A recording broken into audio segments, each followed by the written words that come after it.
G'day guys, here today with sports dietitian Sally Baumann. She's going to take us through some of her top weight loss tips. Yeah, so hi everyone. Just to start off with, no advice that I give you today can replace an individualised nutrition plan, but I've got some really good just general weight loss tips for you to kind of get you kick-started in the right direction. As I was telling Michael before, a really important thing that I get with a lot of my clients is that when people are trying to lose weight, they skip breakfast, and that's basically a big no-no right off the bat. When you're asleep at night, you're actually kind of in fast mode, so your body's using that energy that you gave from dinner just to sustain your body across the night. And then when you get to the morning, it's still a little bit sluggish. So eating a good quality breakfast that can kickstart your energy levels and get your metabolism going again is really important, especially if you're working out in the morning.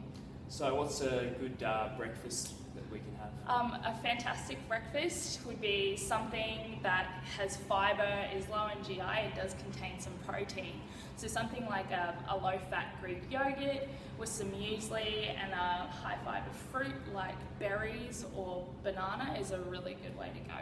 Excellent. Yeah. And then another really important one is to make sure that you are eating high fibre foods and low GI foods across the day, because those will help fill you up and basically stave off hunger for a little bit longer. So when we're talking about low GI foods, what happens is they're broken down a little bit more slowly, and then your body will absorb the energy on a more sustained level. So things like whole grain breads and cereals, brown rice, things like quinoa as well, and legumes are more low GI foods, and they'll kind of help sustain your energy levels through the day, so you're not getting these giant peaks and then you fall off and then you end up craving something sweet like chocolate, which doesn't usually help when you're trying to lose a little bit of weight. So that's another one. So another great tip is having protein at every meal. So protein is a nutrient that helps us feel fuller for longer. And basically that'll help your satiety levels, and you won't be looking around for a snack within an hour to 2 hours after you've had a meal.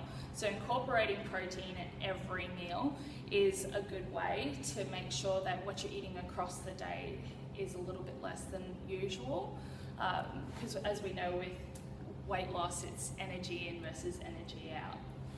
So, and when I say protein, I don't necessarily mean having a big old steak or something like that. We can get proteins from dairy and also from nuts as well. So just having a good range of protein containing foods is a good way to keep you feeling full and sustain energy throughout the day. And with that, guys, one of the things that helps with that is being organised.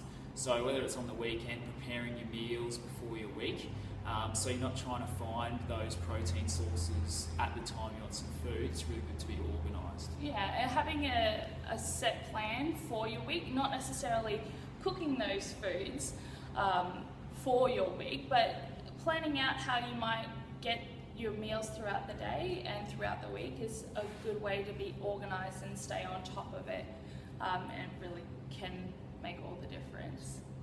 Another great tip is making sure you're eating your vegetables at every meal. So vegetables do contain a lot of fibre, which helps you to feel full. So if you're eating a big meal, eating your vegetables first will actually help you to fill up, so you're not eating as much of the high energy foods if you are eating your vegetables as well. And that's a good way of dealing with portion control, because if you're anything like me, if there's a big thing of lasagna and a salad, chances are I want to hoe into that lasagna first. If I turn around and I eat my vegetables and I eat them a little bit slower, I'll eat a little bit less of the lasagna and I can put it in the fridge for later. So it's a good way of decreasing the energy content of your meals. Another big thing I find, guys, with my clients is a lot of them like to skip meals, or they say, oh, I didn't really have time to eat today.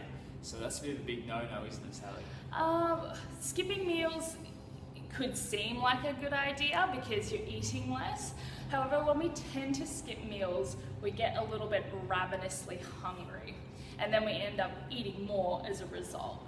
So instead, I mean, if you're not overly hungry but it's about mealtime, you can have a small snack that'll hold you through. So by the time you're reaching your next meal, you're not about to devour 2 to 3 meals worth. And some really great snacks that you can have on hand is something like a fruit and nut mix. So you could have that by your desk safe, you know, you're powering through and you're not going to be able to have lunch. Or a whole grain muesli bar is great. Something like Vita Wheats with some avocado and tomato or some cottage cheese is also a really good way.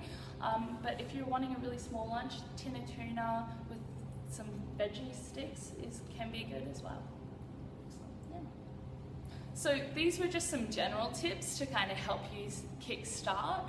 But really realize that if you're trying to lose weight, you still need to be eating a good range of foods, and it needs to be a nutritious diet. Don't go cutting out any major components like whole food groups, because you can actually make yourself nutrient deficient, and we really don't want that to happen. So it's just remember, it's all the balancing act of energy in versus energy out.